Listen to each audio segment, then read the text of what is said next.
Okay, this is day 40, part 2, and this is going to be the final video for these little videos. There was a recent midair crash in DC, and this is potentially linked up to the fact that in day 9 of my videos, I discussed a gentleman by the name of Keith Lucas, who in World War One or Two died in a midair collision, and I thought that was really crazy that people would die in a midair collision, and that that shows you the insanity of the 20th century. And then I said that the schizophrenic program that people are subject to is birthed out of that insanity that crazy program birthed what we live in now. Crazy program of World War One and World War Two, and so that century. And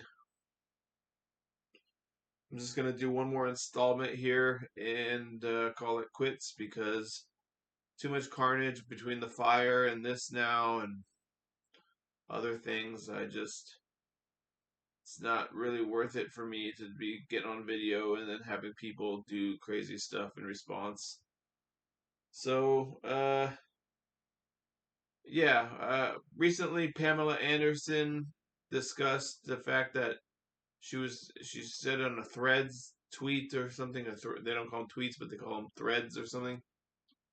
And she said that it's so great that nobody can read your mind yet, or that nobody can read your mind and stuff. And this flies into the face of known technologies. I recently referenced the University of Texas experiment, which demonstrated that mind reading technology at a distance could be created, or was in operation in the world, and that this mind reading technology could produce your thoughts into text so it could read your mind. There's workplaces reading your mind right now. People linked up on trucking companies reading your mind. But the Texas one was taking your thoughts and turning it into text. So it was like literally translating your thoughts.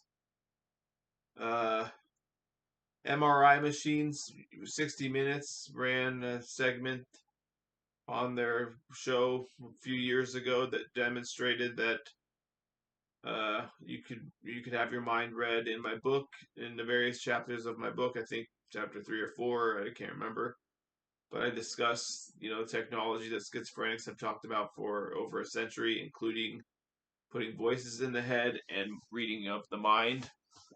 And so yeah, so in any event, Pamela Anderson is probably an actress in Hollywood. I'm assuming she knows this stuff, so she's just she was working with Julian Assange for a time, and so I've always suspected that Julian Assange was an operation, and I don't know if I discussed that in my book or not, but I think I discussed the fact that uh, Julian Assange, the WikiLeaks kind of created a shrewd pragmatism as the motivating force in the world for the United States, in particular in places like Haiti and Africa or places like that. And the reality of the American behavior in these places goes beyond shrewd pragmatism and into general disdain for the people in those places, to the point that they are worried about underwear being made for pennies on the dollar, and they're willing to support regimes that skin bodies and murder people. And And you see the earthquake that happened in Haiti, and you don't know what that was about. And so it's more like disdain for the populations. And you see they support coups for people. And if you see what happened to the coups that the United States supported in Congo just a decade earlier to the coup in Haiti, and you see what transpired out of that coup, it's like a total reckless disregard and hatred of people to support these coups in these countries because they can spiral out of control into civil war bloodshed that kills millions of people. And that is a disdain. If your government is doing that, which our government does, it is demonstrating disdain for people in those places. And so I think WikiLeaks kind of showed a shrewd pragmatism, like they were just worried about some labor unions and stuff like that, but they're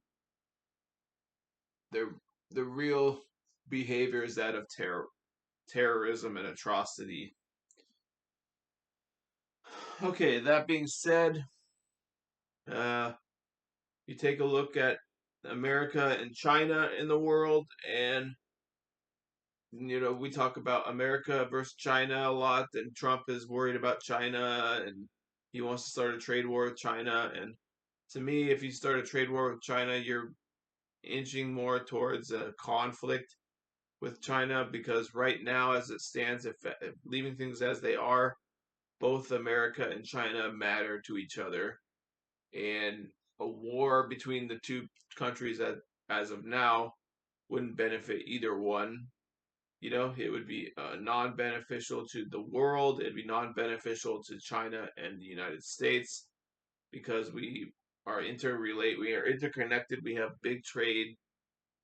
We have a big trade policies with China right now, and so if America tries to become independent of China, and that will probably lead towards conflict because the people in this country will be geared up to test out all their bullshit weapons and stuff.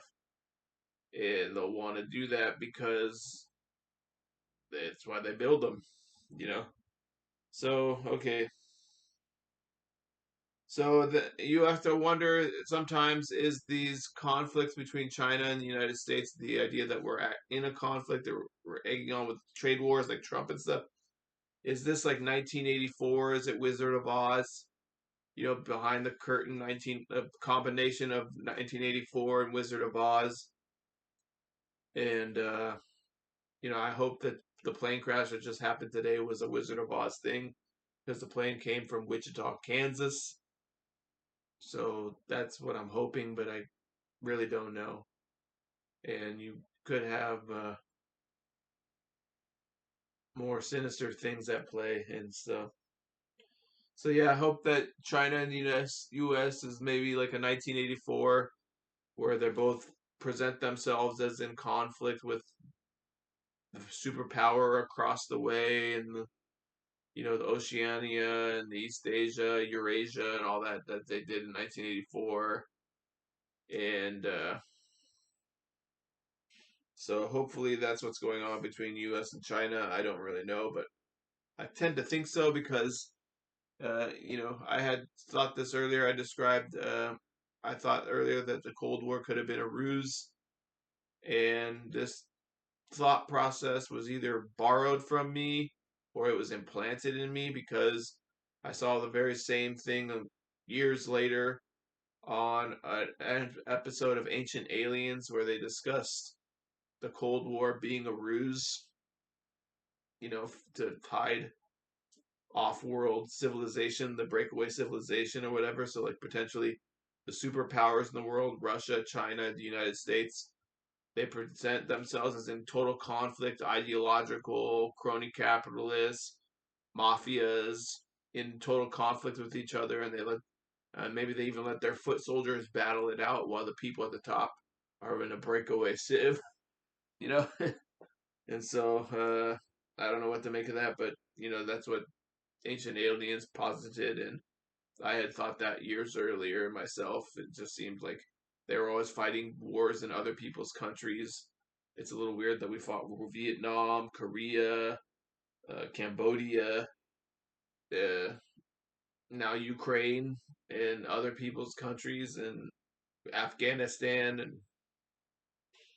never in our countries, but always in their countries. Okay, yeah. So, all right, in Boston, I had talked about pesky poles in Boston. Apparently, there's a pole in Boston called Pesky's Pole. I didn't know this, so maybe that was the brain control inserting that thought into my head. And it's the foul pole and Pesky's pole. I was referring to the little poles that go up in stands as pesky poles, but there's actually something called Pesky's pole, which is a foul pole. All right.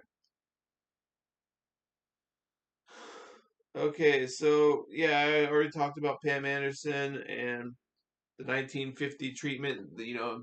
That she's basically operating under the premise of 1950s technology, and schizophrenics are operating in modern technology, because the schizophrenic will say, modern technology shows that there's mind reading machines out there in university levels reading people's minds and turning thoughts into text. And all the schizophrenic does is simply say, the government has this technology and they've now used it in a radar satellite manner. And you have people like Pam Anderson, who's really well known, and she's makes movies in Hollywood. And she comes out and says, "Oh my God, mind reading! It's so great that mind reading isn't real." And so he's just like, you know, I'll be considered crazy for talking about technology that's modern, and she'll be considered legitimate person, and she gets. I'm not picking on her or whatever, but she went into Julian Assange and all that, and she's like considered like a spokesperson for stuff, or I don't know, whatever. I don't mean to pick on Pam Anderson or whatever, but and she just represents Hollywood, and so Hollywood pretends that the mind reading isn't real and stuff, and but it really is. Only in movies, some movies they talk about like science fiction or whatever, but it's not science fiction. It's right out in the open in our society, and somehow I have to be considered crazy because people can't acknowledge reality, and so I don't. I am considered crazy because I acknowledge reality. That's bizarre. Okay, sorry, I'm a little bit uh, perplexed that I have to stop these videos, but I guess they ran their course anyways. So, all right. All right, so the voices told me as I was sleeping tonight, going to sleep, the voices, because I still get voices in my head on occasion as I go to sleep and stuff.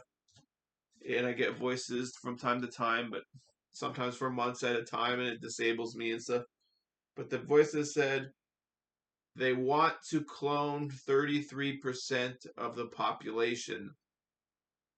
And I didn't know what that meant. Like, who's they, what population, and American population, world population. They want to clone 33%. And that gets me into the question of like, his cloning has been going on with animals as far back as like 1990, I think. What's that, sheep, Lucy or Sally the sheep or something? And so now you have a situation where potentially you have more cloning going on in the world than we really know about. And if that was going on in a public way with animals, and they can do it to animals, I'm sure they can do it to humans. And Bush brought it up a few times, like, oh, we have to deal with this cloning, and we have to deal with it ethically. But like, I guess they went a different route. They did the war on terror, and they scared everybody, and they brought in this system of control, and now potentially they're cloning people. Personally, I would like to get cloned, and I hope they don't misabuse my clone self or whatever, or replace me. But I definitely, if it could clone me and download my consciousness, and I could live on and send me to some faraway land in the universe, so I live, I'd like to do that. All right. Goodbye.